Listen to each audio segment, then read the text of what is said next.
History 360 में आपका स्वागत है। आज हम एक नया टॉपिक ले रहे हैं, वो है नियंत्रण व समन्वय। अंग्रेजी में इसको कहा जाता है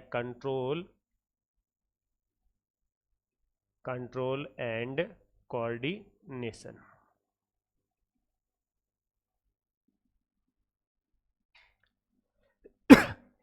कंट्रोल और कोऑर्डिनेशन क्यों जरूरी है? देखो, हमारे शरीर में अलग अलग अंग पाए जाते हैं और अलग अलग अंग तंत्र पाए जाते हैं जो अलग अलग काम करते हैं। कुछ अंगों के उदाहरण देंगे, जैसे हमारे शरीर में एक तो पाया जाता है दिल या हृदय।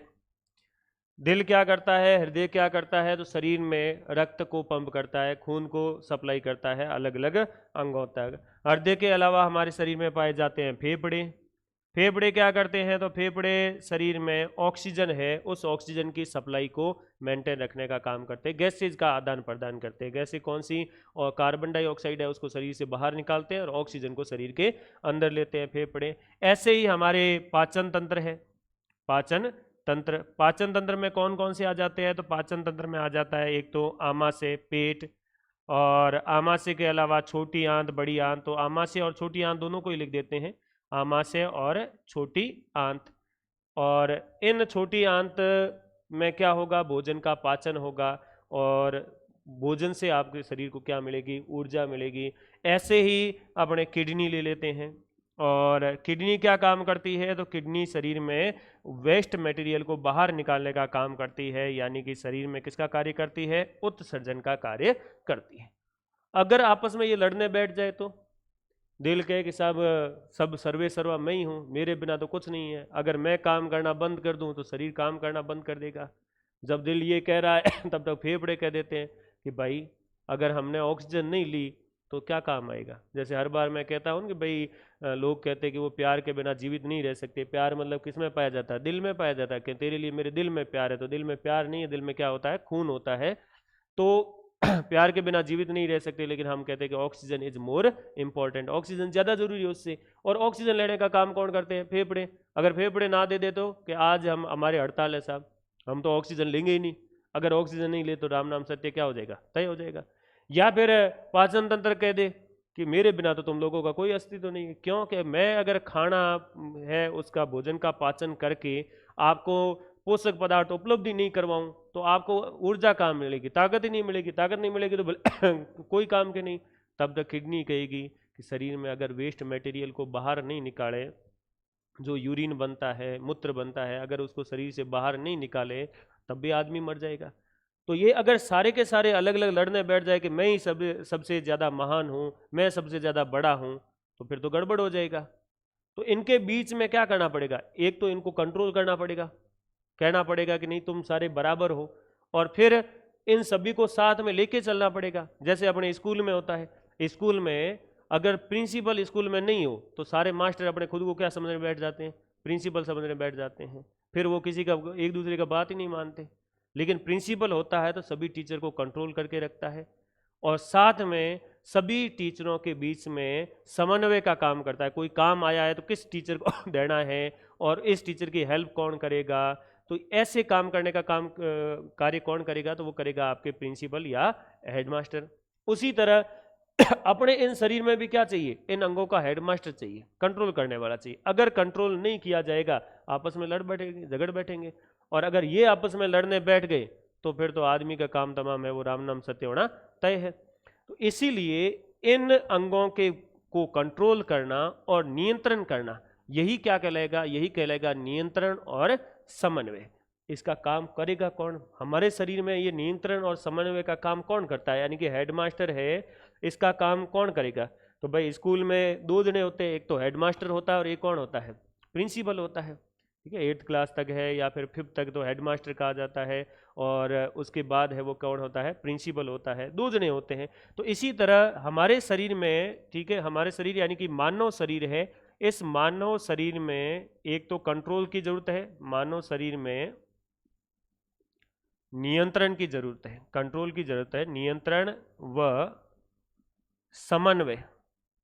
समन्वय का मतलब एक दूसरे के बीच में कोऑर्डिनेशन। तो समन्वय का कार्य है वो किसके द्वारा किया जाता है? दो अंगों के द्वारा किया जाता है या दो तंत्रों के द्वारा किया जाता है। तो कार्य तंत्रिका तंत्र, एक तो कौन सा तंत्र हो जाएगा, तंत्रिका तंत्र, व दूसरा जो तंत्र है वो है अंतःस्रावी तंत्र के द्वारा किया जाता है। अंतःस्रावी तंत्र के द्वारा किया जाता है।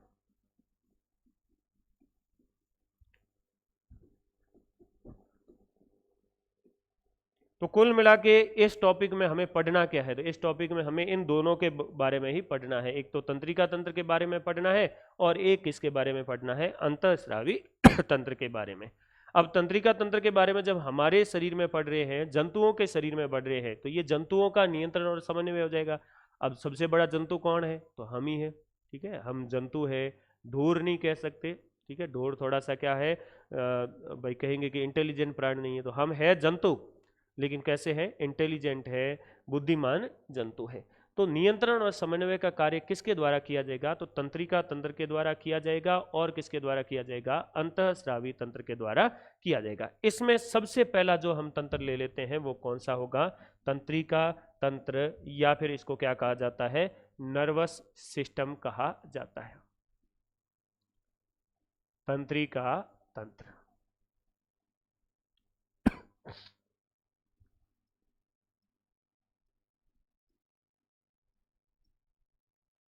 Nervous system.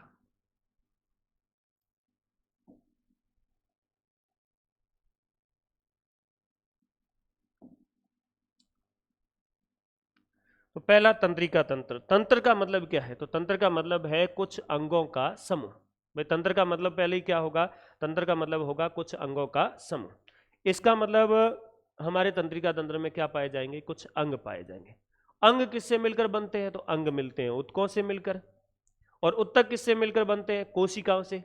जैसा हमने पिछले टॉपिक में पढ़ा था उत्तक के बारे में कि भाई बहुत सारी कोशिकाएं मिलकर जब एक जैसा काम करती है तब उसको क्या कहा जाता है, उत्तक कहा जाता है। और बहुत सारे उत्तक मिलकर जब एक कार्य को करते हैं, समान कार्य को करते हैं, तो उन उत्तकों के समूह को क्या कहा जाता है, अंग कहा जाता है। बहुत सारे अंग मिलकर जब समान कार्य करते हो, एक ही कार्य को परफॉर्म करते हो, पूर्ण करते हो, तब उसे क्या कहा जाता है, अंग तंत्र कहा जाता है। और यहाँ पर अंग तंत्र कौन सा ले रहे हैं हम, तंत्रिका तंत्र। इसका मतलब तंत्रिका तंत्र में पाए जाएंगे उत्तक, और कौन से उत्तक होंगे, तो वो होंगे तंत्रिका उत्तक। तो हम कहेंगे तंत्रिका तंत्र का निर्माण है वो किससे होता है, तंत्रिका उत्तकों से होता है। तंत्रिका तंत्र का निर्माण तंत्रिका उत्तकों से होता है।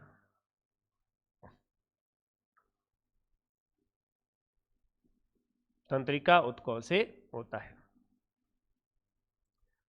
और तंत्रिका उत्तक का निर्माण किससे होता है, तो तंत्रिका उत्तक का निर्माण तंत्रिका कोशिका से होता है। तो हम कहेंगे आगे कि भाई तंत्रिका उत्तक का निर्माण, तंत्रिका उत्तक का निर्माण तंत्रिका कोशिका से होता है, तंत्रिका कोशिका। अब अपने को यह तंत्रिका कोशिका शब्द याद बिल्कुल ही नहीं रखना है। तंत्रिका कोशिका की जगह जो शब्द याद रखना है वो कौन सा शब्द है, तो वो है अपने न्यूरॉन। तंत्रिका कोशिका से होता है। तो पिछली बार जब हम उत्तक पढ़ रहे थे उस समय हमने कहा था कि तंत्रिका उत्तक है, इसको हम अगले टॉपिक में पढ़ेंगे। तो तंत्रिका उत्तक है, इसको हम कहां पढ़ेंगे, यहां पर पढ़ेंगे। तंत्रिका उत्तक का निर्माण किससे होगा, तंत्रिका कोशिका से होगा। तंत्रिका तंत्र का कार्य क्या होगा, तो तंत्रिका तंत्र का कार्य होता है इसका तंत्रिका तंत्र का कार्य। तो कार्य हमने लिख दिया है, पहले ही लिख दिया है। कार्य क्या है, विभिन्न अंगों का, शरीर के विभिन्न अंगों का नियंत्रण, अंगों का नियंत्रण व समन्वय।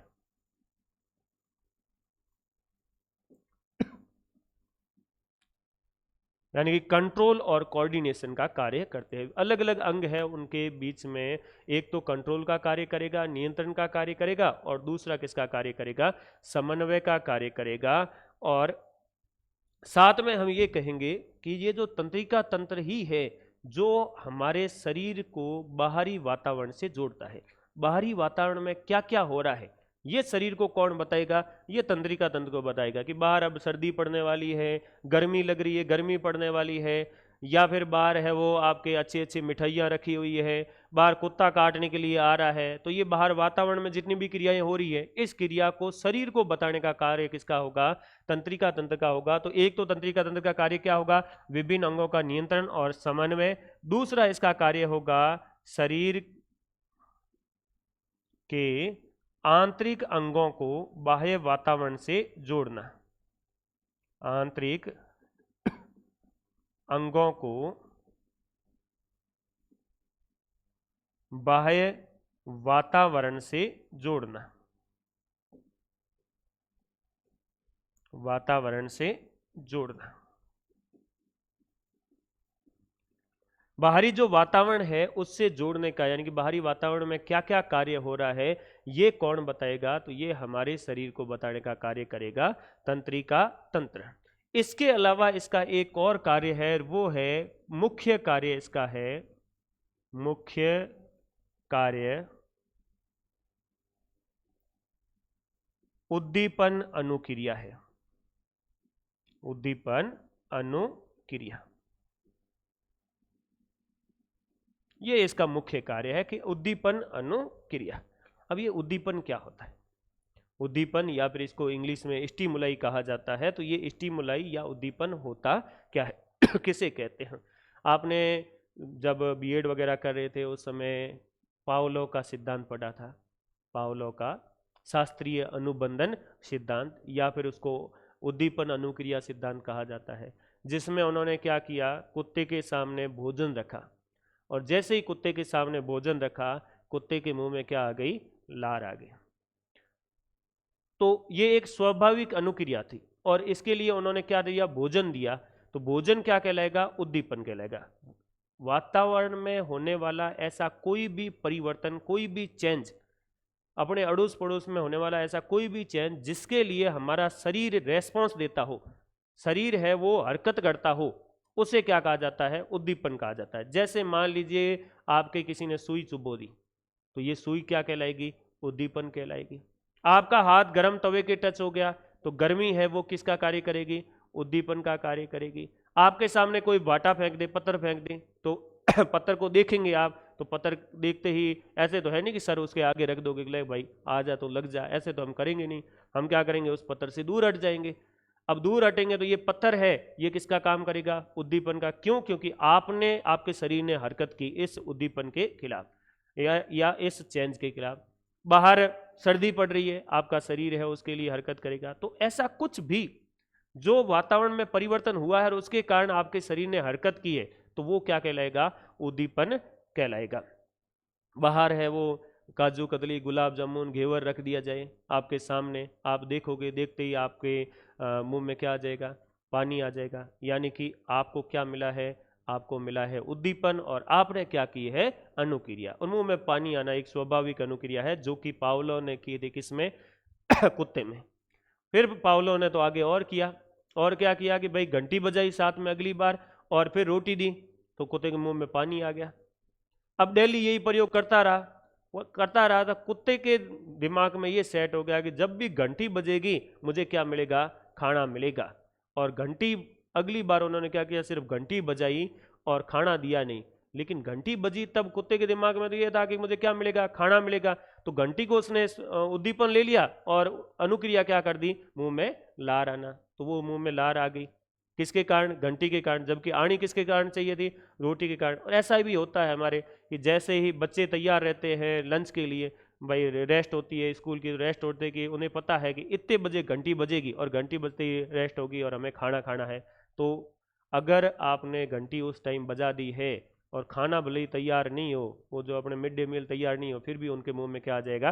पानी। क्योंकि यहाँ पर कौन सा सिद्धांत काम करेगा? शास्त्रीय अनुबंधन सिद्धांत काम करेगा, जो कि पावलो ने दिया था। तो अब इसका मुख्य कार्य क्या है? तंत्रिका तंत्र का उद्दीपन अनुक्रिया करना। उद्दीपन क्या है? यहां पर थोड़ा सा हम ये लिख देते हैं कि उद्दीपन क्या है।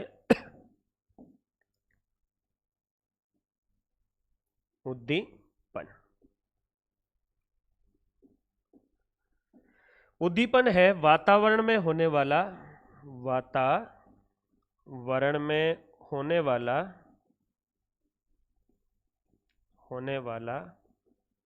कोई भी परिवर्तन,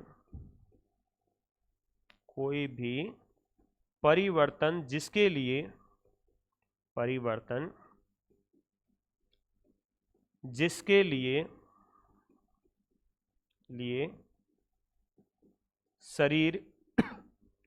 शरीर हरकत करता हो, अनुक्रिया करता हो।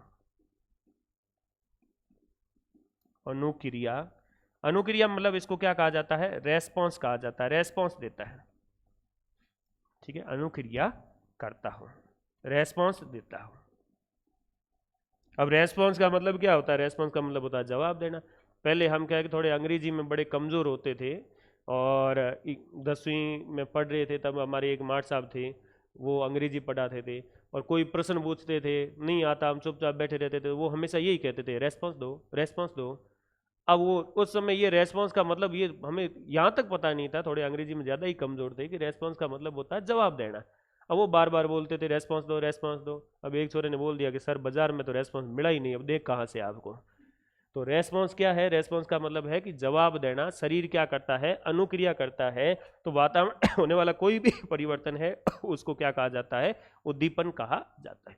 शरीर को कैसे पता चलेगा कि ये वातावरण में परिवर्तन हुआ है? ऐसे शरीर को कैसे पता चल जाएगा कि वातावरण में परिवर्तन हुआ है? तो उद्दीपन ग्रहण करने के लिए शरीर में कुछ अंग बने होते हैं, और उन अंगों को क्या कहा जाता है? संवेदी अंग कहा जाता है। तो उद्दीपन ग्रहण किसके द्वारा किए जाते हैं? तो हम कहेंगे मानव में उद्दीपन ग्रहण करने के लिए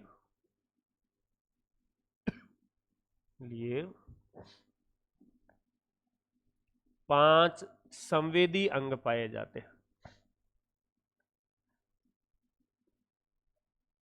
जिनको क्या कहा जाता है? ज्ञानेंद्रिय कहा जाता है।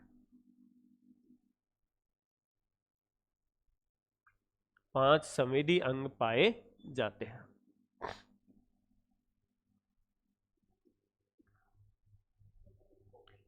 भाई आपके सामने अच्छा सा खाना रखा हुआ है, तो मुंह में पानी आएगा, लेकिन खाना रखा हुआ ये आपको कौन बताएगा कि ये खाना अच्छा है? एक तो आपको देखने से पता चलेगा कि ये खाना अच्छा है। भाई सामने घेवर रखा हुआ है, काजू कतली है, पनीर की सब्जी है, आपने देखा और देख के पता चल गया कि ये क्या है? खाना रखा हुआ, अच्छा खाना है। तो अगर आपके सामने गोबर रखा हुआ है तो आपने देखा है कि वो खाना नहीं है, वो खाना नहीं है। भाई कई बार क्या है कि हम टीवी वगैरह देखते होते हैं, तो आजकल तो टीवी या मोबाइल में ध्यान इतना होता है, और पहले भी यही होता था कि तारक मेहता का उल्टा चश्मा या सास भी कभी बहू थी, ऐसे सीरियल चल रहा है, बच्चे बैठे हुए एकदम उनका जो ध्यान है वो टीवी की तरफ होता है। अब अगर उनके जो थाली है, रोटी की थाली है, वो सरका के और उसकी जगह गोबर की थाली रख दे, एक बार तो वो उसमें से निवाला ले लेंगे, क्योंकि ध्यान पूरा कहाँ है उनका? टीवी में। लेकिन अगर आपने गोबर देख लिया है तो क्या आप के मुंह में पानी आएगा?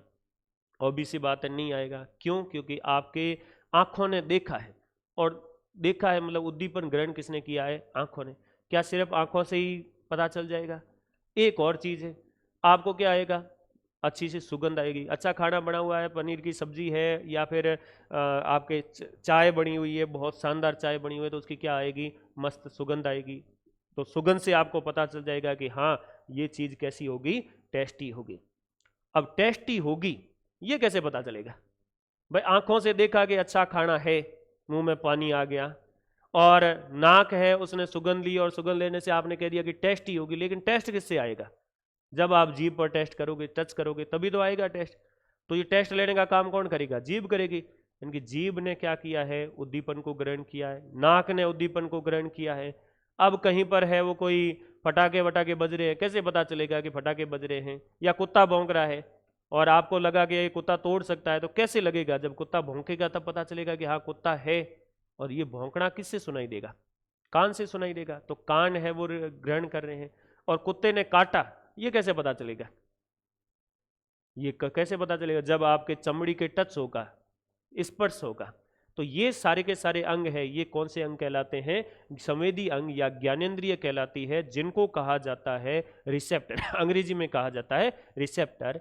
कौन कौन से रिसेप्टर होते हैं? तो पहला जो रिसेप्टर होता है वो कहलाता है आपके प्रकाश संवेदी। पहला जो रिसेप्टर है वो क्या कहलाएगा? प्रकाश संवेदी। प्रकाश संवेदी का मतलब है जो प्रकाश को ग्रहण करता है, लाइट को ग्रहण करता है। और लाइट को ग्रहण करेगा इसका मतलब क्या है? जो देखने का कार्य करता है। भाई लाइट को ग्रहण करने का मतलब क्या है? कि किसी भी शरीर के ऊपर प्रकाश गिरेगा, उससे टकरा के फिर आंखों में आएगा, तब हमें वो वस्तु दिखाई देगी। और दिखाई देने का काम करेगा, यानी कि देखने का कार्य प्रकाश संवेदी है। इसका उदाहरण कौन सा है? तो इसका उदाहरण है आपके आंख। कौन है प्रकाश संवेदी? आंख। जो किसका कार्य करेगी? तो भाई देखने का कार्य करेगी। यानी कि ये भी आपके उद्दीपन है उसको ग्रहण करेगी। अब सभी का कार्य हम अलग अलग लिखेंगे नहीं, ये तो आंख भाई प्रकाश संवेदी है, तो प्रकाश संवेदी आंख कैसे है? भाई देखने का कार्य करती है, इसलिए प्रकाश संवेदी है। इसी तरह हमने लिख दिया आपके घ्राण संवेदी। घ्राण का मतलब क्या होता है? घ्राण का मतलब होता है सुगंध। सुगंध ही होगा क्या सिर्फ? घ्राण में हम सुगंध ही लेंगे? नाक है वो सिर्फ अच्छी अच्छी गंध ही लेगा क्या? दुर्गंध को नहीं लेगा? भाई दुर्गंध भी तो आएगी, उससे भी पता चलेगा कि हमें यहाँ कोई चीज सड़ रही है। तो सड़ती हुई चीज कैसे पता चलेगी? जब वहां से क्या आएगी? दुर्गंध आएगी। तो घ्राण संवेदी है, उसका कार्य कौन करेगा? तो घ्राण संवेदी का कार्य करता है आपके नाक। नाक है वो घ्राण संवेदी है। उसके बाद आ जाता है आपके रस संवेदी। रस लेने का कार्य कौन करेगा? तो रस तो भाई आंखों से भी तो लिया जा सकता है, लेकिन आंखों के साथ रस किससे लिया जाएगा? तो रस लिया जाएगा आपके जीभ से। टेस्ट किससे लिया जाएगा? तो टेस्ट है वो किससे लिया जाएगा? जीभ से लिया जाएगा। सिर्फ जीभ से टेस्ट नहीं आता है, टेस्ट लेने के लिए आपके नाक भी जरूरी है, और टेस्ट लेने के लिए आंखें भी जरूरी है। भाई 10 से 20% तो टेस्ट किससे आता है? आंखों से आता है। कि आंखों से कैसे टेस्ट आता है? आंखों ने देखा है चीज को, देखा है तब पता चल गया कि ये चीज अच्छी है। उसके लिए क्या है? लार का श्रावण होगा, आपके मुंह में पानी आएगा, तो पहले ये चीज हुई। फिर नाक ने सुगंध ली है, नाक ने सुगंध ली है तो आधा टेस्ट तो नाक बताएगी, और फिर बच्चा खचा जो टेस्ट है वो कौन बताएगी? जीभ बताएगी। अगर नाक बंद हो जाए तो क्या वैसा का वैसा टेस्ट आएगा जैसा टेस्ट पहले आ रहा था? नहीं। अपने सर्दियों में देख सकते हो, नाक जब है बंद हो जाता है तो हमें टेस्ट आना बंद हो जाता है।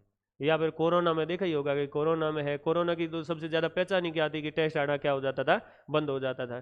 तो नाक बंद हो गया तो इसका मतलब टेस्ट भी बंद हो जाएगा। क्यों? क्योंकि टेस्ट लेने का काम आधा किससे किया जा रहा है? नाक से भी किया जा रहा है। हालांकि खाना हम नाक से नहीं खाते हैं, खाना किससे खाते हैं? मुंह से ही खाते हैं। फिर आ जाता है अपने ध्वनि संवेदी। ध्वनि संवेदी। ध्वनि संवेदी कौन से है? तो ध्वनि संवेदी है कान या कर्ण, जो कि ध्वनि सुनते हैं। और लास्ट जो आ जाता है वो कहलाता है आपके स्पर्श संवेदी। स्पर्श संवेदी। और स्पर्श संवेदी कौन सी आ जाती है? त्वचा। तो ये 5 संवेदी अंग है जो काम क्या करते हैं? जो कार्य करते हैं शरीर को, आंतरिक अंगों को बाहरी वातावरण से जोड़ने का। अब अगर आपसे ये पूछ लिया जाए कि इन 5 अंगों में से हमारी निर्भरता सर्वाधिक किसके ऊपर है? हम सबसे ज्यादा डिपेंड किसके ऊपर रहते हैं? कौन से संवेदी अंग पर ज्यादा डिपेंड रहते हैं? भाई हम है वो आंखों पर ज्यादा डिपेंड रहेंगे, नाक पर रहेंगे, जीभ पर रहेंगे, या फिर कान पर रहेंगे, या फिर कहाँ रहेंगे? त्वचा पर रहेंगे। त्वचा का मतलब है कि स्पर्श संवेदी का मतलब हम टच करके भी पता करते हैं। हमने किसी को स्पर्श किया या किसी ने हमें स्पर्श किया, उससे भी हमें पता चलेगा कि बाहरी वातावरण में क्या चल रहा है। जैसे गर्म तवे के हाथ टच हुआ है, या फिर आपके हाथ में, पाँव में सुई चुभ गई है, कांटा चुभ गया है पाँव में, तो ये कौन बताएगा? ये त्वचा बताएगी। ज्यादा निर्भरता किसके ऊपर है? इसके लिए हम एक छोटा सा उदाहरण ले लेते हैं। भाई एक 3-4 आदमी है, और उन 3-4 आदमियों के आंखों पर पट्टी बांध दें, और उन सभी को छोड़ दें एक भैंस के आगे, अलग अलग दिशा में छोड़ दें, और सारे भैंस के पास जाके और टच करके देखते हैं। क्या करके देखते हैं, टच करके देखते हैं। तो एक बंदा है वो पूंछ पकड़ेगा भैंस की, अगर भैंस ने पूंछ है वो ढीली छोड़ रखी है तो पूंछ को टच करके वो तो ये कहेगा, उससे पूछेंगे क्या है भाई, तो कैसा रस्सी है। क्यों, क्योंकि आंखों से देखा नहीं, आंखों पे पट्टी है।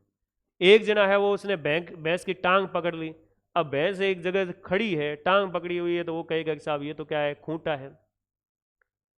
अगर किसी ने भैंस के सींग पकड़ लिए तो कि साहब तो गाड़ी की है, स्टीयरिंग है क्या, ऐसी ही तो होती है सींग है, गाड़ी की है, स्टीयरिंग है। और किसी ने अगर भैंस के नाक में अंगुली डाल दी तो साहब बिल है, ये तो है, चूहे का क्या हो सकता है, बिल हो सकता है। क्यों, क्योंकि आंखें क्या है, बंद है। एक प्रयोग आप और कर सकते हैं कि आंखों के ऊपर पट्टी बांध के और फिर एक जगह ताली बजाइए किसी आदमी के सामने और उससे पूछिए कि ताली की आवाज कहां से आ रही है। उसको बार बार लगेगा कि कहीं अलग अलग दिशा से क्या आ रही है, आवाज आ रही है। यानी कि अगर कहीं पर फटाका बज रहा है और आपकी आंखें बंद है तो फटाके की जो आवाज है वो कौन सी दिशा से आई है ये पता नहीं होगा। आपके सामने अच्छे से पकवान रखे हुए हैं और उनकी बढ़िया बढ़िया सुगंध आ रही है, तो आपकी सुगंध से ये तो पता चल जाएगा कि अच्छा खाना रखा हुआ है, कौन सा खाना है ये थोड़ी पता चलेगा। और उसका स्वाद है, वो आंखें आधे स्वाद लेती है तो आंखें स्वाद नहीं बता पाएगी। तो इसका मतलब है कि ज्यादा हमारी निर्भरता किसके ऊपर है, आंखों के ऊपर हमारी निर्भरता क्या होगी, ज्यादा होगी। अगर किसी के आंखें काम ही नहीं करे तो, कोई अंधा हो जाए तो उसका क्या होगा, हम कह रहे कि ज्यादा निर्भरता तो आंखों के ऊपर है। और अगर आंख ही कार्य नहीं करे तो बाकी जो ऑर्गन है, सेंसरी ऑर्गन, इनको सेंसरी ऑर्गन कहा जाता है, संवेदी अंग कहा जाता है, बाकी संवेदी अंग है वो अपेक्षाकृत क्या करेंगे, ज्यादा कार्य करेंगे।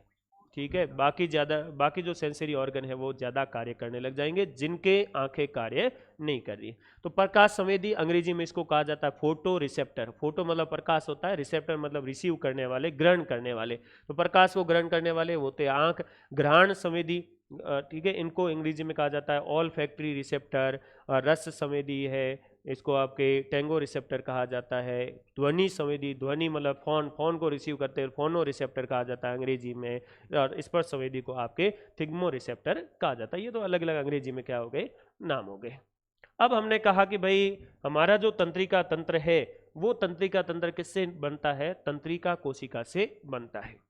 तंत्रिका कोशिका से बनने के कारण तंत्रिका तंत्र है, इसका जो अध्ययन किया जाता है, पढ़ाई की जाती है, उस पढ़ाई को एक नाम दिया जाता है। जैसे तंत्रिका कोशिका को अंग्रेजी में नाम क्या दिया जाता है, न्यूरॉन।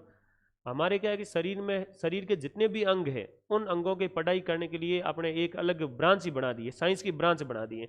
जैसे आपके हृदय को पढ़ना है, दिल को पढ़ना है, तो दिल को पढ़ने के लिए एक पूरी की पूरी साइंस की ब्रांच बना दी है जिसमें सिर्फ और सिर्फ दिल की पढ़ाई होती है, हृदय की पढ़ाई होती है, जिसको कार्डियोलॉजी कहा जाता है। लॉजी मतलब स्टडी, पढ़ना, और कार्डियो मतलब होता है हृदय, तो हृदय को पढ़ना मतलब कार्डियोलॉजी।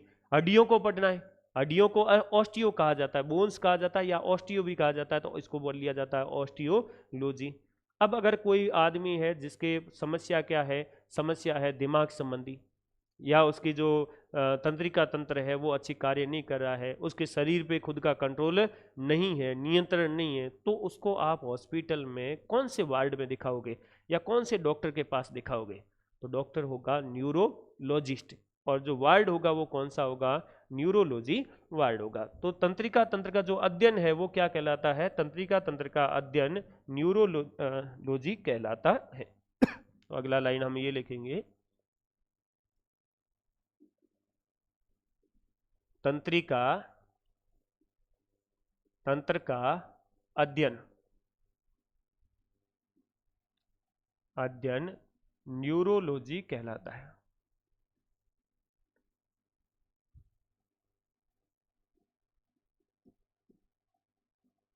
न्यूरोलॉजी कहलाता है। अब तंत्रिकाओं का निर्माण किससे होता है, तो हमने बात की कि तंत्रिकाओं का निर्माण है वो तंत्रिका कोशिकाओं से होता है।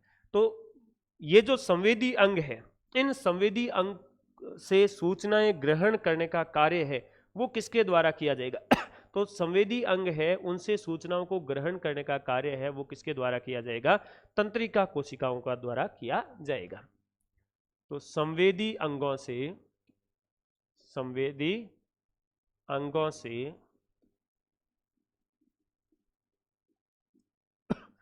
सूचनाओं सूचनाओं को हम क्या कहेंगे? सूचनाओं को हम उद्दीपन कहेंगे। उद्दीपनों को ग्रहण करने का कार्य, ग्रहण करने का कार्य तंत्रिका कोशिका द्वारा किया जाता है। किसके द्वारा किया जाएगा? तंत्रिका कोशिका, जिसको हम क्या कहेंगे? न्यूरॉन कहेंगे। न्यूरॉन द्वारा किया जाता है। न्यूरॉन या तंत्रिका कोशिका है, उसके द्वारा किया जाएगा। और ये जो सूचनाएं हैं, इनको फिर कहां पहुंचाया जाएगा? ग्रहण किया जाता है। और ग्रहण करके फिर क्या किया जाता है? ग्रहण किया जाता है तथा इन्हें जहां जरूरत है उपयुक्त स्थल तक पहुंचाया जाता है।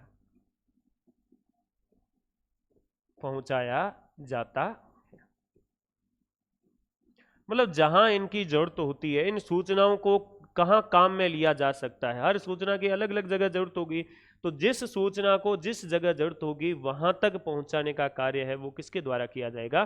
तंत्रिका कोशिका द्वारा किया जाएगा।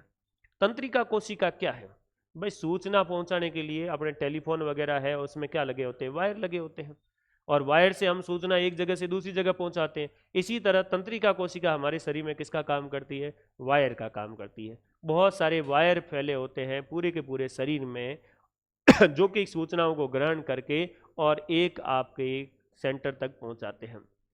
जितने भी वायर है, वायर भाई टेलीफोन के वायर है, वो फिर एक जगह जाके इकट्ठे हो जाते हैं, जो आपके क्या होता है? टेलीफोन का सेंटर होता है, और उस सेंटर से फिर वापस है वो दूसरी साइड में सूचना जाती है। तो एक सेंटर है, उस सेंटर तक सूचना पहुंचाने का कार्य कौन करेगी? तंत्रिका कोशिका करेगी। और तंत्रिका कोशिका क्या है? वायर नुमा संरचना है। अब तंत्रिका की संरचना देख लेते हैं। तंत्रिका कोशिका की संरचना, तंत्रिका कोशिका की संरचना।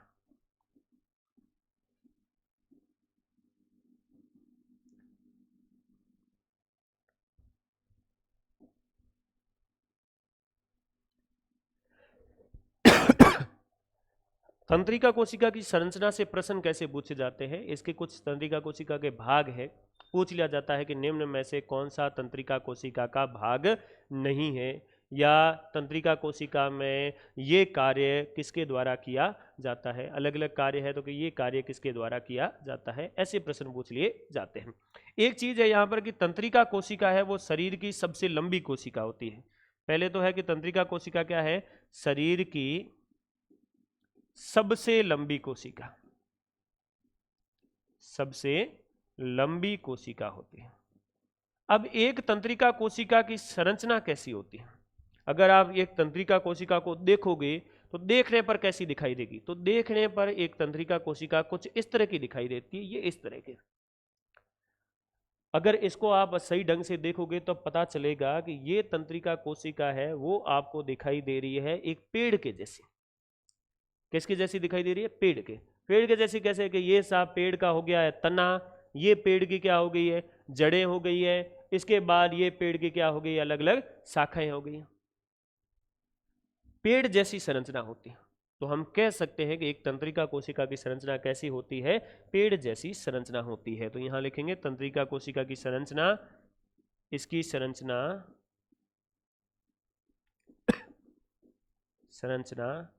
पेड़ जैसी दिखाई देती है।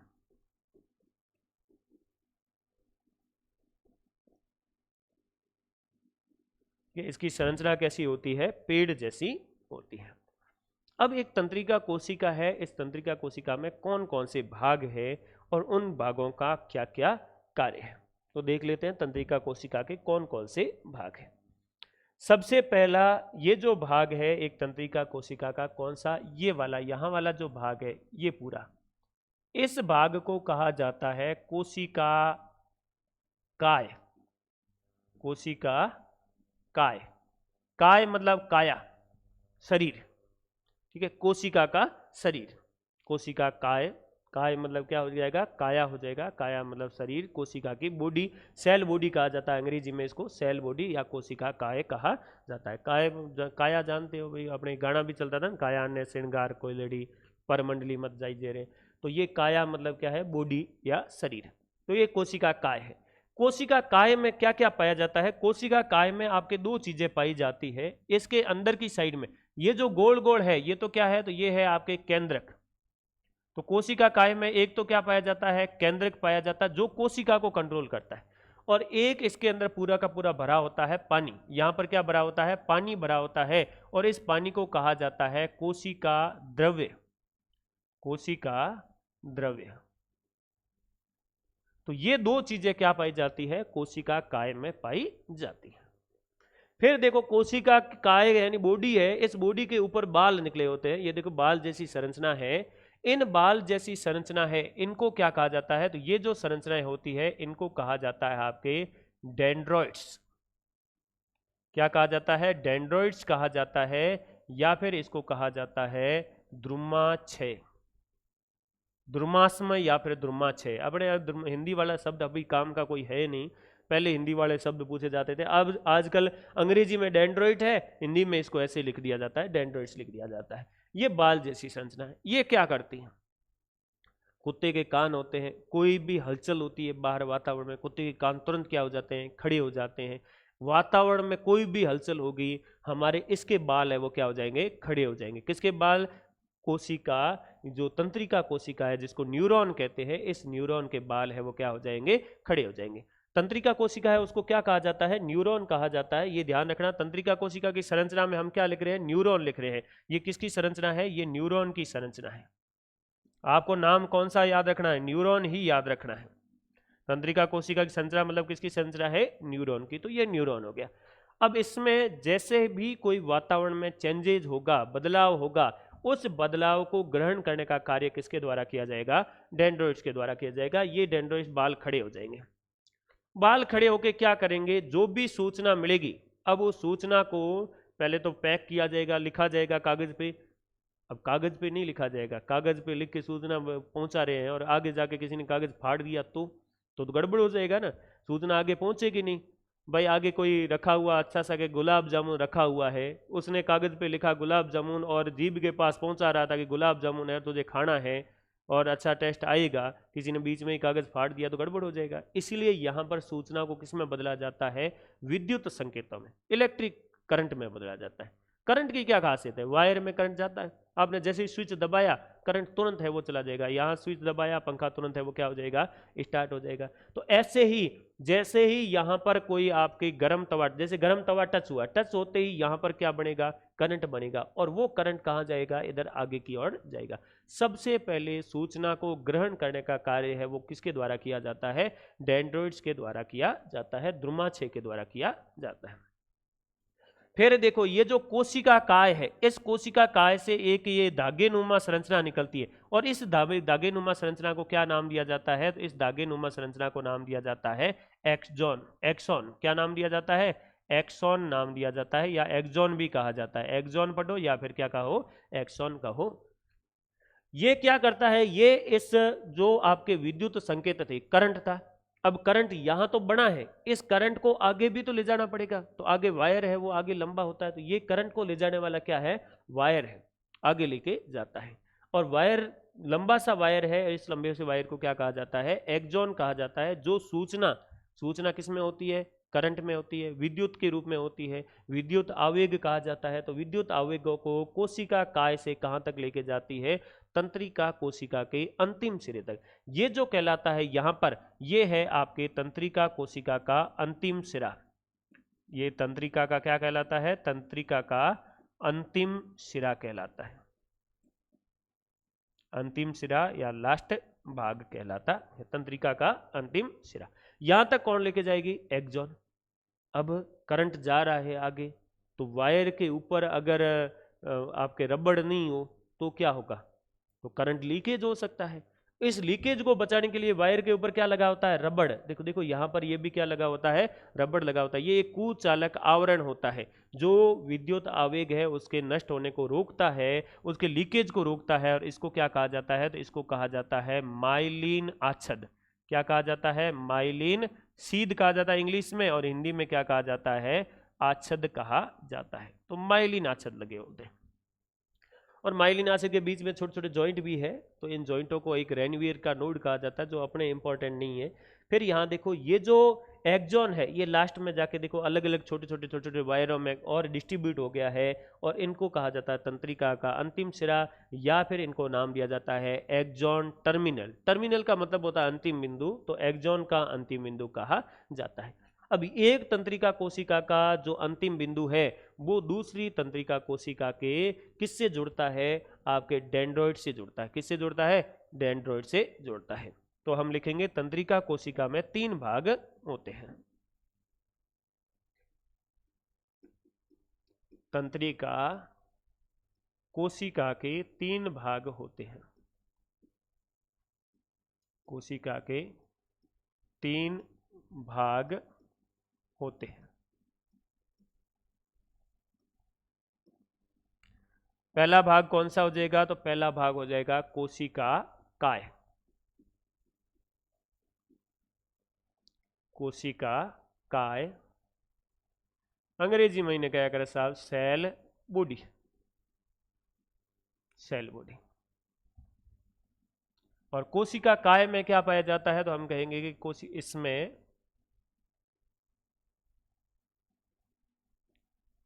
केंद्रक व कोशिका द्रव्य पाया जाता है।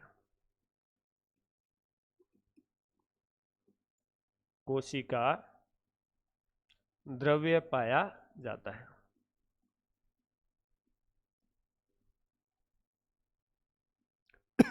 तो ये तो हो गया कोशिका काय, पहला संरचना। दूसरी जो संरचना है ये अपने इंपॉर्टेंट है, जिसको कहा जाता है डेंड्रॉइड्स। डेंड्रॉइड्स, या फिर इसको कहा जाता है द्रुमास्म। द्रुमास्म या फिर द्रुमाछय। अंग्रेजी वाला अभी इतना काम का रहा नहीं है, ठीक है। ये क्या है? तो कोशिका काय से, कोशिका काय मतलब सेल बॉडी से, कोशिका काय से बाल सदृश, बाल सदृश मतलब बालों के समान, बालों के समान बाल सदृश निकले प्रवर्ध, निकले प्रवर्ध डेंड्रॉइड्स कहलाते हैं। डेंड्रॉइड्स कहलाते हैं, कहलाते हैं। इनका कार्य क्या होता है? ये संवेदी अंगों से, तो ये एक तो संवेदी अंगों से जुड़े रहते हैं, संवेदी अंगों से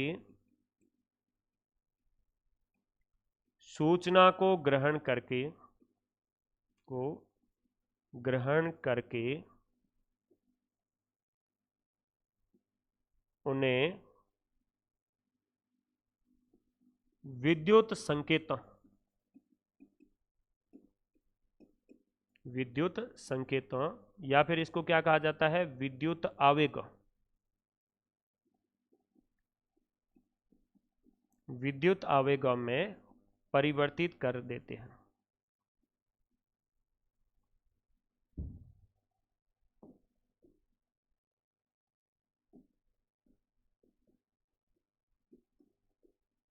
परिवर्तित करते हैं। तो अगर आपसे यह पूछ लिया जाए कि सबसे पहले सूचना को ग्रहण करने का कार्य किसके द्वारा किया जाता है, तो सबसे पहले सूचना ग्रहण है वो किसके द्वारा किए जाएगी? आपके डेंड्रॉइड्स के द्वारा ग्रहण की जाएगी। और डेंड्रॉइड्स है उन सूचना को किस में बदल देंगे? करंट में बदलने का कार्य करेंगे। करंट में बदल के वो कहाँ भेज देंगे? कोशिका काय की तरफ भेज देंगे। तीसरी जो संरचना है वो संरचना क्या कहलाएगी? एक्सॉन। एक्सॉन।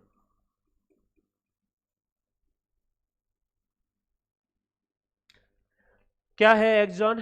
तंत्रिका कोशिका, एक तंत्रिका कोशिका है। इस तंत्रिका कोशिका से निकला एक लंबा, ठीक है, तंत्रिका कोशिका से एक लंबा प्रवर्ध निकला हुआ होता है। एक ही लंबा प्रवर्ध है, बाकी तो छोटे छोटे प्रवर्ध है, ठीक है, बालनुमा प्रवर्ध है, लेकिन एक लंबा प्रवर्ध है। इस लंबे प्रवर्ध को क्या कहा जाता है? एक्सॉन कहा जाता है। तो हम लिखेंगे कोशिका काय से निकला, काय से निकला लंबा प्रवर्ध, लंबा प्रवर्ध, लंबा प्रवर्ध है, वो क्या कहलाएगा?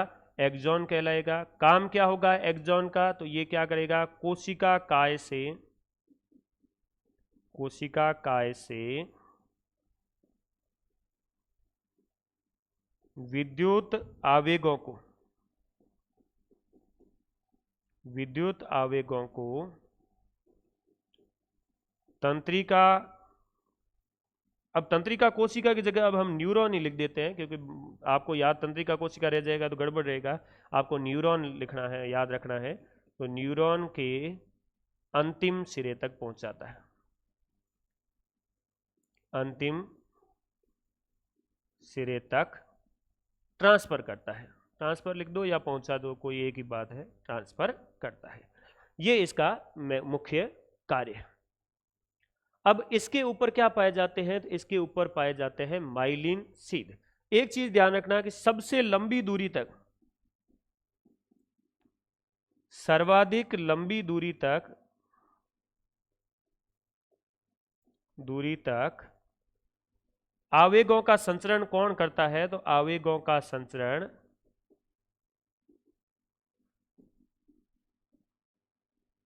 एक्सॉन करता है।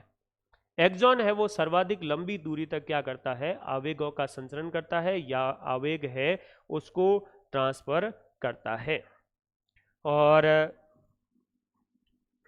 एक कोशिका का जो आवेग है, एक कोशिका का एक्सॉन, एक कोशिका का, चलो ये लाइन है वो थोड़ी बाद में लिखेंगे, हम पहले लिख देते हैं। एक्सॉन के ऊपर,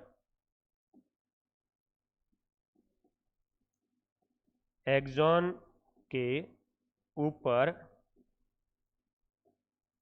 माइलिन आच्छद नामक आवरण पाया जाता है। माइलिन आच्छद नामक आवरण पाया जाता है, आवरण पाया जाता है। हमारे पूरे के पूरे शरीर है, उस शरीर की जितने भी तंत्रिका तंत्र है, जितने भी तंत्रिका तंत्र के अंग है, उनका निर्माण ऐसी कोशिकाओं से ही होगा। ऐसी बहुत सारी कोशिकाएं आपस में जुड़ती जाएगी और जुड़कर वो किसका निर्माण कर देगी? तंत्रिका तंत्र का निर्माण कर देगी। तंत्रिका तंत्र का अंग, जैसे एक तंत्रिका तंत्र का अंग हमारा मस्तिष्क है, दिमाग है, तो इसका मतलब दिमाग में भी क्या पाई जाएगी? ऐसी बहुत सारी कोशिकाएं पाई जाएगी, और उन कोशिकाओं को कौन सी कोशिकाएं कहा जाएगा? तंत्रिका कोशिकाएं कहा जाएगा। अब एक तंत्रिका कोशिका का जो एक्सॉन है, अब ये एक वायर इतना तो लंबा नहीं होता कि जैसे ये जो अपना डेंड्रोइड्स है, तो ये हाथ है, इसकी जो अपने अंगुली है, इस अंगुली के अंदर आपके कहाँ जो त्वचा है, इस त्वचा से क्या जुड़ा रहेगा? डेंड्रोइड जुड़ा रहेगा। अब इतना लंबा तो होगा नहीं, कि वायर इतना लंबा नहीं है कि अंगुली से लेकर आपके दिमाग तक है वो क्या जाए? एक ही वायर जाए। तो कुछ वायरों के क्या पाए जाएंगे? जॉइंट पाए जाएंगे। तो इसका मतलब एक तंत्रिका कोशिका किससे जुड़ेगी? दूसरी तंत्रिका कोशिका से। और वो कैसे जुड़ती है? तो वो कुछ इस तरह जुड़ती है। ये क्या है? ये आपके है डेंड्रोइड्स, और डेंड्रोइड्स के बाद ये बीच में है, ये क्या कहलाएगा? एक्सॉन कहलाएगा। और उसके ऊपर क्या पाया जाता है? माइलिन आच्छद पाया जाता है। और फिर देखो ये है तंत्रिका का अंतिम सिरा, और अंतिम सिरे में देखो यहां पर ये जो जगह है, ये यहां पर जो जगह है, इस जगह पर एक तंत्रिका का जो एक्सॉन है, एक्सॉन ही है ये है, तो क्या ये एक्सॉन है, और एक एक्सॉन दूसरी तंत्रिका कोशिका के किससे जुड़ता है? डेंड्रोइड से जुड़ता है। एक कोशिका का एक्सॉन डेंड्रोइड से जुड़ेगा। तो यहाँ सबसे पहले क्या किया, आपने संकेत जो सूचना है उसको ग्रहण किया, डेंड्रोइड ने सूचना को भेज दिया एक्सॉन की तरफ, एक्सॉन ने सूचना को भेज दिया यहाँ तक। यहां से फिर आगे सूचना और किसको दी जाएगी, अगली कोशिका है उसके किसको दे दी जाएगी, डेंड्रोइड को दे दी जाएगी। डेंड्रोइड फिर आगे है वो किसको भेज देगा, एक्सॉन को, एक्सॉन लास्ट पहुंचा देगा। यहां पर फिर आगे एक और तंत्रिका कोशिका आ जाएगी। ऐसे वायर से वायर जुड़ते जुड़ते कहां पहुंच जाएगी सूचना, जहां इसको पहुंचाना, जैसे दिमाग में पहुंचाना तो वहां पहुंच जाएगी।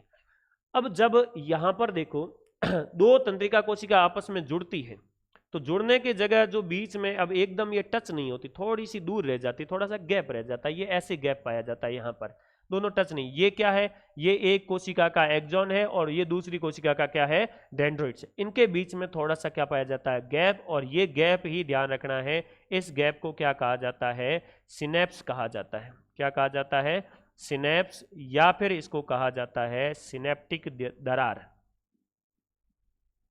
सिनेप्टिक दरार। ये चीज थोड़ी इंपॉर्टेंट है, याद रखनी है कि जब दो तंत्रिका कोशिकाएं आपस में जुड़ती है तो एक एक्सॉन और दूसरे तंत्रिका कोशिका के डेंड्रोइड्स के बीच में थोड़ा सा गैप पाया जाता है, रिक्त स्थान पाया जाता है, और उस रिक्त स्थान को क्या कहा जाता है, सिनेप्स या फिर सिनेप्टिक दरार कहा जाता है। हम लिखेंगे एक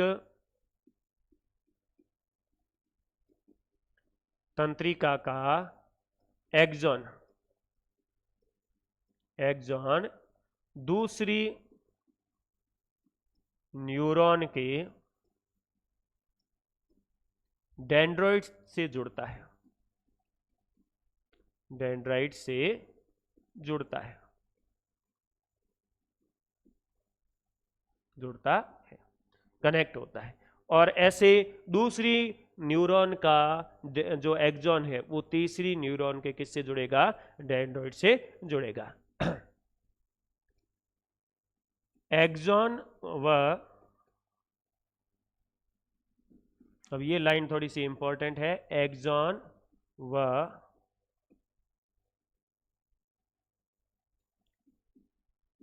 डेंड्राइट, एक डेंड्राइट की बात हो रही है तो डेंड्राइट के बीच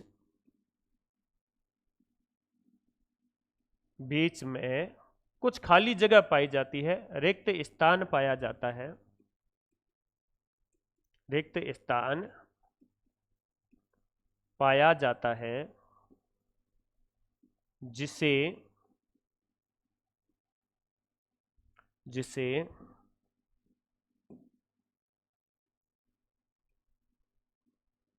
सिनेप्स या सिनेप्टिक दरार,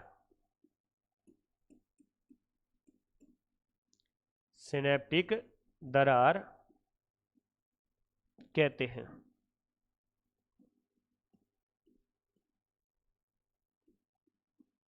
अब देखो करंट जा रहा है तो करंट को जाने के लिए तो क्या है, वायर को आपस में टच होना पड़ता है, लेकिन यहां पर वायर दोनों थोड़ी सी दूर दूर है, और दूर दूर है तो करंट का संचरण आगे नहीं होगा, इससे करंट है वो इसमें नहीं जाएगा, विद्युत आवेग इसमें नहीं जाएगा। तब यहां क्या करना पड़ेगा, यहां विद्युत आवेग को पहले रसायन में बदलना पड़ेगा, केमिकल में, केमिकल में बदलेगा। यानी कि जो आपकी सूचना थी, इंफॉर्मेशन थी, बाहर से कोई इंफॉर्मेशन ग्रहण की है, उस सूचना को यहां तो पहले बदला किसमें, करंट में, करंट को भेजा यहां पर। अब यहां करंट आगे नहीं जा पा रहा है क्योंकि बीच में थोड़ी सी जगह है, तो इस जगह को भरने के लिए यहां करंट को वापस बदला जाता है केमिकल में। जैसे अपने सेल में होता है, सेल में केमिकल है उससे करंट बनता है, फिर करंट से वापस क्या बन जाता है, केमिकल बन जाता है। कौन सा सेल, जो बैटरी होती है उसकी बात करेंगे, पहले तो करंट केमिकल से करंट बनता है, फिर अब चार्ज करते हैं तो वापस करंट से क्या बन जाता है, केमिकल बन जाता है। तो यहाँ पर भी क्या होता है, केमिकल बनता है, केमिकल लोचा होता है, और उससे क्या होगा, आपके यहाँ से जो संदेश है, सूचना है, उसको आगे ट्रांसफर किया जाएगा और आगे वापस किस में बदल जाएगा, करंट में बदल जाएगा। तब यहाँ हम ये कहेंगे कि सिनेप्स या सिनेप्टिक दरार में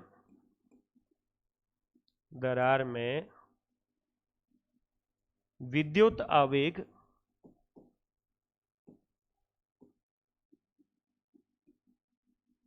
विद्युत आवेग विद्युत आवेग रासायनिक आवेग में परिवर्तित हो जाते हैं, रासायनिक आवेग में परिवर्तित हो जाते हैं, आवेग में परिवर्तित हो जाते हैं। और ये क्रिया होने में ज़्यादा समय नहीं लगता, ये क्रिया बहुत ही फास्ट होती है। अगर टाइम लगे तो सूचना है उसको पहुंचाने में थोड़ी देरी हो सकती है, और हो सकता है कि वो देरी थोड़ी सी क्या हो, अपने लिए नुकसानदायक हो। तो इन सूचनाओं को एक जगह से दूसरी जगह पहुंचाने में ज़्यादा समय नहीं लगता है, ये सूचनाएं फास्ट जाती है। बहुत सारे वायर आपस में कनेक्टेड रहते हैं, जैसे ही हाथ गर्म तवे के टच हुआ ये सूचना तुरंत जाएगी। अगर सूचना पहुंचने में देरी हो गई तो क्या होगा, तो ये होगा कि हाथ जल जाएगा अपना। और हाथ को हटाना भी है तो हटाने के लिए हाथ को कौन वापस रिप्लाई देगा, शरीर देगा कि भाई हाथ को हटाना, तो शरीर तक वापस सूचना पहुंचनी चाहिए कि भाई हाथ जल रहा है। अब पत्थर आ रहा है, आपने देख लिया कि पत्थर तो आ रहा है, अब सूचना अगर धीरे धीरे जा रही है तब तक तो पत्थर आके आपका सर फोड़ ही देगा, फिर भले ही आप माथा हटा लो या दूर भाग जाओ, उससे क्या फर्क पड़ेगा। तो इसीलिए सूचनाओं को तुरंत पहुंचाना जरूरी है, और तुरंत पहुंचाने का कार्य किसके द्वारा किया जाता है, तंत्रिका कोशिका के द्वारा किया जाता है। तो ये हो गई अपने तंत्रिका कोशिका की संरचना। पिछली बार हमने जो टिश्यू या उत्तक लिया था उसमें हमने लास्ट में एक टॉपिक छोड़ा था, कौन सा, तंत्रिका उत्तक का। तो तंत्रिका उत्तक में वाकई में हम पढ़ते क्या है, तंत्रिका कोशिका ही पढ़ते हैं। और उस समय तंत्रिका कोशिका की संरचना नहीं लिख के, और हमने अभी लिखी है क्योंकि इसमें ही तंत्रिका कोशिका का क्या रहता है, योगदान रहता है। तंत्रिका कोशिका मिलकर किसका निर्माण करती है, तंत्रिका तंत्र का। मानव का जो तंत्रिका तंत्र है, इस मानव के अंदर तंत्रिका तंत्र पाया जाता है, इसको कुछ भागों में हम विभाजित कर देते हैं। जैसे अपने भारत की सरकार में विभाजन किया, एक तो केंद्र सरकार है, एक राज्य सरकार है। क्या सिर्फ दो ही सरकार होती, एक सरकार और चलती है, एक कहती ऑटोनोमस सरकार, स्वायत्त सरकार। स्वायत्त सरकार कहाँ चलती है, जैसे आपने देख लो असम के अंदर, असम के अंदर कार्बी ओंग लोग एक जनजाति पाई जाती है, कार्बी जनजाति। और कार्बी जनजाति का कार्बी बोर्ड बना हुआ है। अब वहां पर न तो भारत सरकार का रूल लागू होता है, न ही अपने असम गवर्नमेंट का रूल लागू होता है। वहां पर रूल किसका लागू होगा, वहां पर जब ये भारत सरकार और असम सरकार के रूल को वहां का जो बोर्ड है वो अप्रूव करेगा, तब जाके वहां रूल लागू होगा। तो ऐसे ही हमारे शरीर में भी तीन तरह की सरकार पाई जाती है। एक होती है केंद्र सरकार, जिसको हम कहेंगे केंद्रीय तंत्रिका तंत्र। एक होती है राज्य सरकार, जिसको हम कहेंगे परिधीय तंत्रिका तंत्र। और एक होती है ऑटोनोमस सरकार, स्वायत्त सरकार, जिसको कहा जाता है स्वायत्त तंत्रिका तंत्र। तो इन तंत्रिका तंत्र के बारे में हम है वो अगले क्लास में कंटिन्यू करेंगे।